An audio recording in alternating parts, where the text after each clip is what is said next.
King of the Farmyard, Hercules. The crowing in the farmyard continued. First Hercules, the newcomer, made his voice heard. Then it was the turn of Atlas. Till then, the only king and lord of the farmyard. Hercules heard the echo and turned to face the haystack. Where did that come from? He wondered. Looking round, he looked to his left and right. He turned to look behind him and turned again to face the haystack. He saw some movement at the top and looked up. Atlas, as if marching on the spot, had been lifting one leg, then the other. He now stood still. He knew that the newcomer had already seen him. He stared at Hercules with wide open eyes. Then, still keeping a careful watch, he spread his wide wings and leapt down. He brought a clawful of hay with him, letting it go as he reached the ground. A firm kick at the earth on landing threw up a small cloud of dust into the air. The hay, lifted by a light breeze, scattered round the yard. Atlas scratched furiously at the earth with his sharp claws, and yet more dust filled the air. Atlas moved forward, slowly at first, then 2 quick steps. Stop, start. Another 2 steps. Stop again. Then a rush towards the newcomer. Not 2 steps, but 4. Stop. Now he circled round. With a steady, facing Hercules all the time. He remained at a safe distance from the newcomer. Every now and then he pecked at the earth, scratched and kicked. Then, without warning, he hurtled upwards and forwards, spreading his wings wide and stretching his neck as far as it would extend. He puffed out his chest, opened his eyes wide, and crowing loudly made an attack. The 2 birds became locked together. They rolled in the dust. They scrapped and fluttered. They crowed and cried.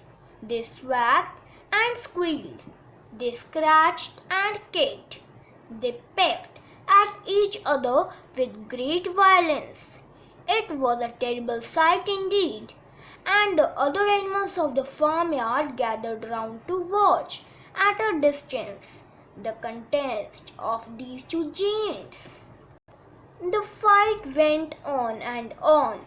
Atlas was not going to give up his position so easily. He was the general in the farmyard, in charge.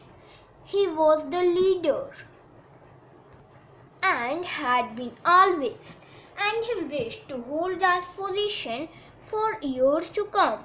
But here now was another giant, Hercules, a rival who looked as good and as strong as he, a bird who might take over if the chance. He would not give up without a battle. The contest raged on. Feathers and dust flew. The noise became deafening. And then, as quickly as it had begun, it was over. With a feeble squawk, Atlas limped over to burn. His feathers were rough and dirty, and his head was held low. He was hurt, defeated. He hid himself in the deep shadows of the barn. Outside in the sunshine, Hercules fluffed out his feathers and puffed out his chest and crowed loudly, "Cock-a-doodle-doo! Cock-a-doodle-doo! See what I did do, all of you!" He stirred up and down the yard. He was the new king, the leader, the master of the farmyard.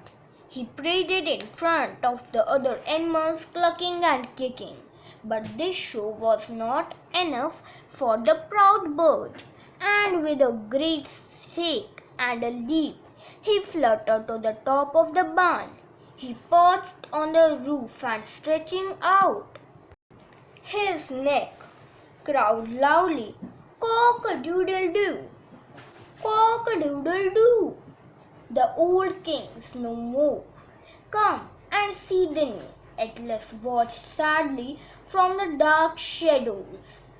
The other animals did not look directly at Hercules. They had no wish to see this display of pride. It was then that a shadow passed over the farmyard. It was made by a large eagle, sailing through the air, circling the barn. The great bird shot like lightning from the sky.